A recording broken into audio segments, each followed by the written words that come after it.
Salam. 100 manat da 100 manat. Ay, Katarda anlatsın da var. Doğun üstte sağ 100 manat tavsul. Doğun haladım ustadı. Kastı uduradan razmerler, bablan renkler, materialdan 3 tane renk var. Görüyor, terin şu at boğacakken haladım. Evet, adam goğucakken. Ben şeyle mi? Hava. Doğuncum. Seret. Şundan var ha.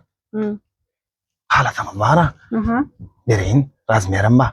Ben resmen. Yöne bir şert vardır. Neyme şart var? Telefon numaramı versen. 3 tane şeyle de ver ya. Muhterce ha? Hava. Telefon numarı versem mi? Hava. Tamam, yola ne her renkinin birini. Vallahi meseleden. Şundan. Sal paketim. Gelsem ne ama? Veriyen numara.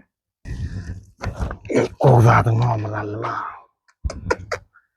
Figurat burada da deya jangatib ko'rayin. Hozir jangatdim kim? Jangatib yo'lla urilishorlay. Qo'zad.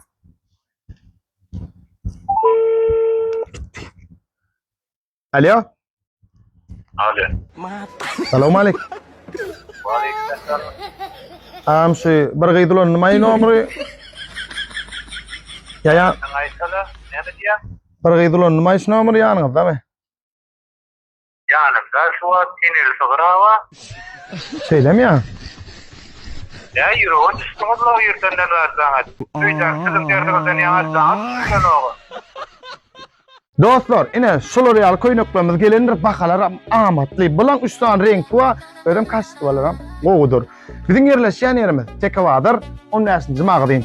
Nomerlarımız arkan canı tıklayanız profille drone'unuz. Canınız sağ olsun amatli eşik mağı deyinimiz bilen size hizmet edeceğiz.